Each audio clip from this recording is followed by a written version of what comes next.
Il est 8h32 et vous êtes bien sur BFM TV et sur RMC, édition spéciale bien sûr ce matin pour tout comprendre à ce tout dernier rebondissement, les toutes dernières informations, l'enquête sur le petit Émile qui a été relancée ce matin à l'aube avec la garde à vue de 4 personnes dont les grands-parents du petit Émile. On va prendre le temps jusqu'à 9h sur RMC et BFM TV pour tout comprendre, savoir les derniers rebondissements, mais d'abord faire le point avec vous, Mélanie Bertrand, avant de partir sur place où sont nos envoyés spéciaux, avant d'interroger nos consultants BFM TV. Le point, vous êtes grand reporter au service police-justice de BFM TV. Qu'est-ce qui s'est passé pour que les grands-parents d'Émile soient, au moment où on se parle, en garde à vue ? C'est l'objet de vérifications qui ont conduit et de recoupements qui ont conduit les enquêteurs de la section de recherche de Marseille à procéder aux gardes à vue. C'est ce que nous dit en somme le procureur d'Aix qui est en charge de ce dossier. 4 personnes interpellées tôt ce matin aux alentours de 6h30, dont les grands-parents du petit garçon. C'est ça qui est le plus frappant ce matin. C'est vraiment le cercle familial très proche d'Émile qui est entendu depuis le début de la matinée par les enquêteurs. Les 2 grands-parents maternels d'Émile que l'on avait vus récemment aux obsèques du petit garçon début février, et 2 de leurs enfants majeurs, nous dit le procureur d'Aix, des oncles et des tantes d'Émile peut-être. On ne sait pas encore si c'est un homme, une femme ou 2 hommes, 2 femmes. En tout cas, 2 enfants majeurs du couple de grands-parents qui sont entendus ce matin avec un motif de garde à vue qui est effectivement fort et surprenant, homicide volontaire et recel de cadavres. Homicide volontaire, pour parler un langage clair, c'est meurtre. C'est pas une bagarre qui tourne mal, c'est pas une chute accidentelle que l'on tente de camoufler ou en tout cas de dissimuler, c'est meurtre. Alors on verra pendant ces 48 heures de garde à vue si ces faits sont confirmés, s'il y a des aveux, s'il y a des éléments tangibles qui permettent éventuellement à l'issue des gardes à vue de les placer, de les mettre en examen. Toujours est-il que ce matin, ils sont en garde à vue pour meurtre. La garde à vue, elle peut durer jusqu'à 48 heures, donc jusqu'à jeudi matin. Le procureur devra s'exprimer à l'issue.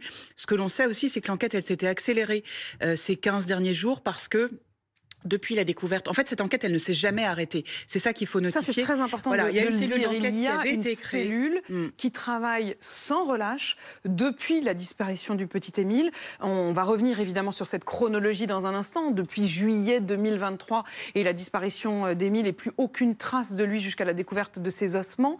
Mais comme vous le dites, en effet, l'enquête ne s'est jamais arrêtée. Et il y a quelques jours, ces traces suspecte, c'était le 13 mars dernier, sur un pot de fleurs, semble-t-il, au pied de l'église. Sur une jardinière, effectivement, qui a été saisie par les enquêteurs pour être expertisée dans un laboratoire de la gendarmerie en région parisienne à Pontoise. En fait, il y a 3 temps forts dans cette enquête. Il y a la disparition du petit Émile le 8 juillet 2023.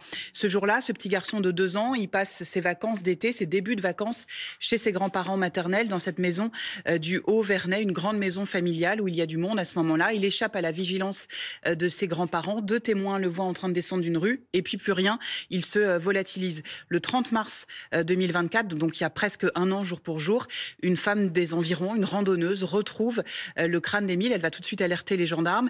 Des vêtements de l'enfant sont retrouvés, quelques ossements, et le procureur dira après quelques jours d'expertise, rien ne permet de déterminer les causes exactes du décès de cet enfant, mais l'enquête, elle ne s'arrête pas pour autant.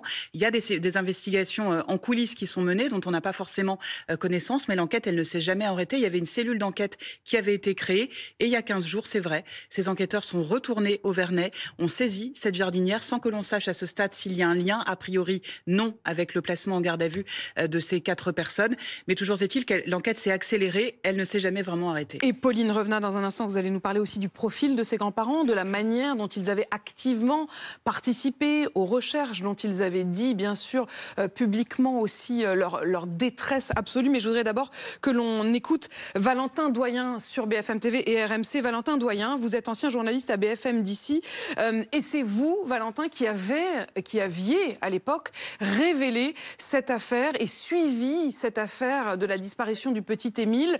Est-ce que vous êtes surpris aujourd'hui ? Plutôt oui, parce que c'est beaucoup d'accélération, ça c'est une évidence. Après, on a toujours su depuis le départ que les grands-parents d'Émile faisaient partie de l'équation. D'ailleurs, les enquêteurs ne l'ont jamais caché, le procureur non plus, les magistrats et même les parties civiles, même eux, Philippe et Anne Bedovini, qu'on voit actuellement à l'écran pour Philippe, ils s'attendaient peut-être un jour devoir répondre durablement à un interrogatoire. Ça n'avait jamais été fait. Ils avaient toujours été auditionnés de façon libre par la section de recherche de Marseille. Non, ce qui est intéressant à souligner, c'est vrai que c'est l'accélération des dernières semaines. Il faut dire que dans à peine quelques jours, ça fera un an tout juste que les ossements du petit Émile ont été retrouvés par cette randonneuse dans une clairière ou hameau du Haut-Vernay. Et donc, moins d'un an après, alors que tout le monde se posait la question de savoir si les enquêteurs travaillaient toujours, oui, ils travaillent toujours.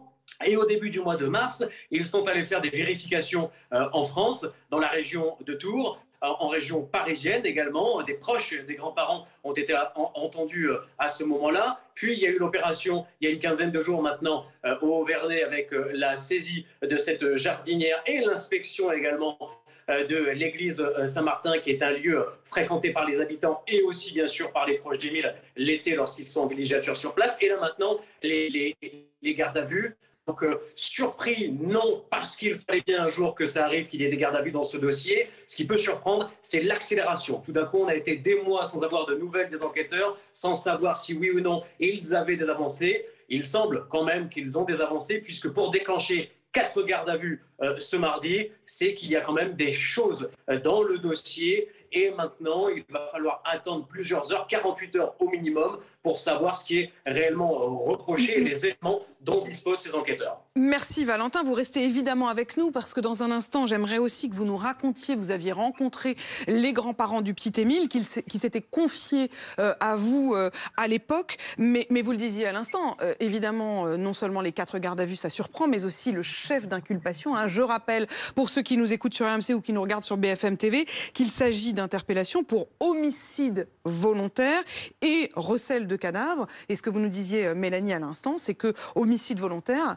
concrètement, ça veut dire meurtre. Je voudrais quand même savoir aussi, et j'en profite puisque vous venez de nous rejoindre, Pauline Revenat, chef du service police-justice, cette fameuse jardinière, est-ce que c'est l'élément déclencheur de cette accélération? A priori, non. Ce que nous disent nos sources, c'est qu'il n'y a pas de lien direct à l'heure où on se parle, mais peut-être y en aura-t-il un par la suite. Effectivement, visuellement, on pourrait dire chronologiquement, ça s'est accéléré parce qu'il y a eu cette jardinière, ce bac de terre qui a été saisi et qui a été envoyé dans un laboratoire bordelais. Mais a priori, ce n'est pas ça. En revanche, moi, je fais le sous-texte du communiqué du procureur qui dit aussi que ces placements en garde à vue s'inscrivent dans une phase de vérification et de confrontation des éléments et des informations recueillies lors des investigations réalisées ces derniers mois, pas forcément ces derniers jours. Donc la jardinière, pour l'instant, on nous dit qu'il n'y a pas un lien direct et probant, mais il y a eu plein d'autres actes d'enquête qui ont été réalisés ces derniers mois. Et c'est là-dessus aussi qu'on veut entendre les grands-parents. Donc les grands-parents, qui sont-ils? On a Philippe Vedovini, qui a 74 ans. C'est le père de Marie, la mère d'Émile. C'est donc le grand-père d'Émile. Il est kiné à la Bouilladis. C'est là où il a été interpellé ce matin à 6h00. Et il y a des perquisitions qui sont probablement en cours à son domicile. Avec lui, sa femme, Anne, qui est donc la grand-mère du petit Émile. C'est eux qui avaient en charge l'enfant lorsqu'il a disparu. C'est ça qu'il faut bien avoir en tête. Rappelez-vous, il sort de sa sieste, le grand-père, il a son coffre qui est ouvert, il est en train de charger des piquets parce qu'il est en train de refaire une barrière pour garder des animaux. Et il est en train de bricoler dans sa voiture. Et Émile échappe à leur surveillance. C'est en tout cas la version qui nous a été donnée. C'est la version qui a été donnée. Et ensuite, on se souviendra de la suite, on le cherche partout, battue citoyenne, ça part dans tous les sens, y compris le grand-père qui participe à ces battues citoyennes. On le voit activement chercher son petit-fils. Et aujourd'hui, lui, sa femme et 2 de ses enfants majeurs sont mis en garde à vue. Rappelons que Marie, la mère d'Émile, c'est l'aînée d'une fratrie de 12. Et que dans cette maison du Haut-Vernay, chaque été, c'était un lieu de rencontre familiale. Et lorsque le petit Émile a disparu là-bas, il était avec ses cousins, il était avec des oncles et tantes, il était avec ses grands-parents et ses parents venaient de le déposer et de le confier à la surveillance de ses grands-parents. Voilà le tableau familial. Le tableau familial, et il faudrait y revenir parce qu'évidemment ça fait partie des éléments. Je voudrais qu'on parte à Marseille parce qu'effectivement ça touche tout le territoire. Les enquêteurs ont d'ailleurs précisé qu'ils menaient des investigations un peu partout sur le territoire. Mais pourquoi on part à Marseille? Rejoindre en l'occurrence Maxime Pluyette en duplex. Maxime, c'est parce que c'est précisément, Alexis évidemment Pluyette, c'est évidemment parce que c'est là qu'il y a une partie des gardes à vue. Qui se trouve en garde à vue à Marseille? Oui, écoutez, ce qu'on sait, donc parmi les 4 gardes à vue, d'après les informations qu'on a, les 4 personnes ne sont pas au même endroit. Ici, on est au siège finalement de la section de recherche de la gendarmerie à Marseille. Et donc normalement, il devrait y avoir 2 personnes qui sont ici. Il y a donc parmi les gardes à vue, vous l'avez dit, les 2 grands-parents, hein, Philippe Vedovini et sa femme. On sait qu'il y a eu des perquisitions ce matin à leur domicile à la Bouilladis et 2 de leurs enfants majeurs. Mais pour le moment, on ne sait pas exactement où ils sont en garde à vue. Ce qu'on sait, vous l'avez dit avec Pauline il y a quelques minutes, c'est que il y a eu ces perquisitions, ces gardes à vue ce matin. Ce qu'on peut dire, nous, vous savez, le grand-père Philippe Vedovini, on l'avait vu aux obsèques du petit Émile. C'était le 8 février dernier. On avait été marqué par ce grand-père à la chevelure blanche qui accueillait la famille, les amis devant l'église à Saint-Maximin, la Sainte-Baume. Donc c'est la dernière image qu'on garde de lui. Mais comme vous le disiez, l'enquête s'est accélérée ces derniers jours, notamment avec cette jardinière au Vernet. Donc pour le moment, on ne peut pas faire de lien entre ces perquisitions et l'enquête au Vernet avec cette jardinière. Mais en tout cas, ce qu'on peut dire, c'est que ces 4 personnes sont en garde à vue. Vous le disiez, il y aura des confrontations et des vérifications qui sont en cours. On va en savoir plus avec le parquet d'Aix-en-Provence un petit peu plus tard. Merci Alexis Pluyette en direct de Marseille. On reviendra vous voir évidemment. Valentin Doyen qui est encore avec nous. Valentin Doyen, à l'instant Alexis parlait du grand-père qui fait donc partie des 4 gardés à vue. Cet homme aux cheveux blancs qui accueillait tout le monde au moment de l'enterrement de son petit-fils. Vous l'aviez rencontré, le grand-père, la grand-mère. Ils étaient confiés à vous, Valentin. Il parlait: le temps du silence doit laisser place à celui de la vérité. Voilà ce qu'avait dit le grand-père. Nous ne pouvons plus vivre sans réponse. Ils avaient lancé un véritable appel. Oui, effectivement, Pauline. Alors moi, je ne les avais pas rencontrés physiquement. Comment ça s'est passé? On était au moment des obsèques et ils avaient décidé de prendre la parole par voie de communiqué. Et ce communiqué, c'est vrai, ils avaient voulu l'envoyer à BFM d'ici avant de le diffuser à d'autres médias. Non, ce qui est certain, c'est qu'ils attendaient des réponses, effectivement. Et ils voulaient remercier les gens qui leur apportaient beaucoup de soutien, que ce soit des gens à la Bouilladis, que ce soit des gens également au Vernet. Et puis oui, ils attendaient des réponses. Le temps des réponses est arrivé. C'est ce qu'il m'avait indiqué. Moi, j'ai pu échanger régulièrement avec leur avocate, maître Isabelle Colombani, qui a été prévenue ce matin aux alentours de 6 heures que ses clients étaient mis en garde à vue. Et ils en avaient marre. Ils en avaient marre des suppositions. Et ils demandaient même un jour à être entendus pour pouvoir enfin crever l'abcès. C'est le moment pour eux. Je ne sais pas s'ils s'y attendaient. En tout cas, l'avocate ne semblait pas s'attendre à une telle accélération. Et ce sont des gens, oui, qui étaient très touchés de la situation, avec un sentiment de culpabilité fort, celui d'avoir perdu Émile, et aussi avec cette volonté farouche de s'expliquer et de répondre aux accusations, suppositions, rumeurs qui les entourent depuis de nombreux mois. Naturellement, j'imagine que leur état d'esprit a dû véritablement changer à partir de ce matin, puisque les chefs d'accusation, je vais dire, pour déclencher cette garde à vue sont très lourds. Et précisément, je voudrais les repréciser, il est 8h45 pour ceux qui nous regardent sur BFM TV ou qui nous écoutent sur RMC. Nous sommes dans une édition spéciale après effectivement cette interpellation ce matin, dernier rebondissement dans l'enquête sur la disparition du petit Émile. L'interpellation à l'aube des 2 grands-parents maternels d'Émile et de 2 de leurs enfants qui sont en garde à vue au moment où l'on se parle, garde à vue pour homicide volontaire et recel de cadavres. Les